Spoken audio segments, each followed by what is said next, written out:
While much of the world marks a new year with fireworks and countdowns, the Islamic calendar begins in quiet reflection.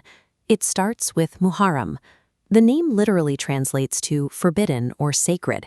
It dates back to a time when Arab tribes agreed to a strict ban on warfare during this period, ensuring peace for the first 30 days of the year.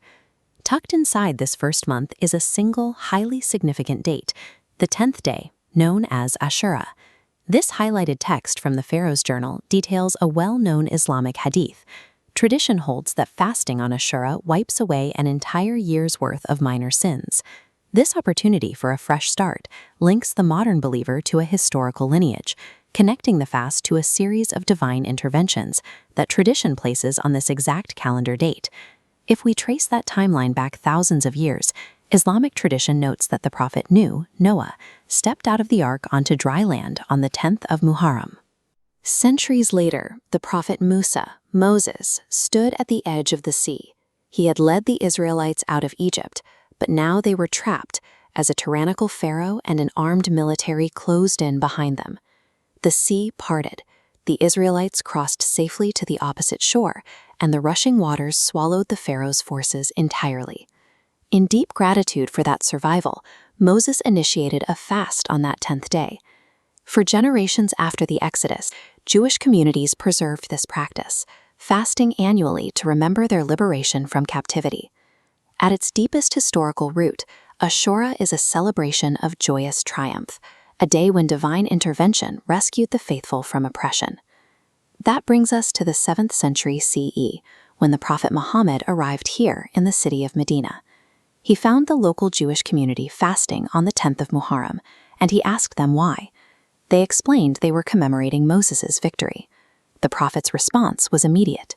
He declared, "We are closer to Musa than you," claiming a direct shared spiritual heritage with the ancient prophet. He instructed his followers to take up the fast. To differentiate the Islamic faith from existing traditions, he added a specific rule. Today, Muslims are encouraged to fast not just on the 10th, but to pair it with either the 9th or 11th. By adding that single day of fasting, an ancient Jewish observance evolved into a distinct Islamic practice, linking two faiths while establishing a unique identity for the Muslims. The emotional weight of Ashura shifted heavily in the year 680 CE on the blistering sands of Karbala. On this date, Imam Hussein stood against the corrupt Umayyad rulers. Surrounded and cut off from water, his small band of supporters was brutally slaughtered. The martyrdom effectively split the meaning of the day, forcing the Islamic world to reconcile a history of divine rescue with a new, inescapable tragedy. For Shia Muslims today, Ashura is an occasion for deep, visceral mourning. Communities gather to weep, wear black, and stage plays recounting the tragedy. Karbala layered profound sorrow over the day, turning it into a lasting memorial for the ultimate sacrifice required to resist tyranny. So today, when a modern Muslim wakes up before dawn to prepare for the Ashura fast, they are holding all of these disparate historical threads at once. The fast itself is entirely voluntary, and theology is clear about its limits. It expiates only minor, everyday mistakes.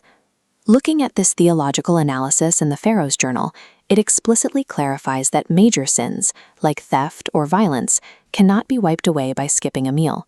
Those require deep, specialized repentance and restorative action.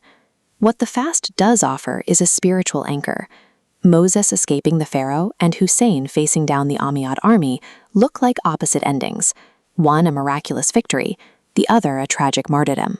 But they share the exact same core, an absolute refusal to bow to tyrannical power. Fasting on the 10th of Muharram is a physical choice.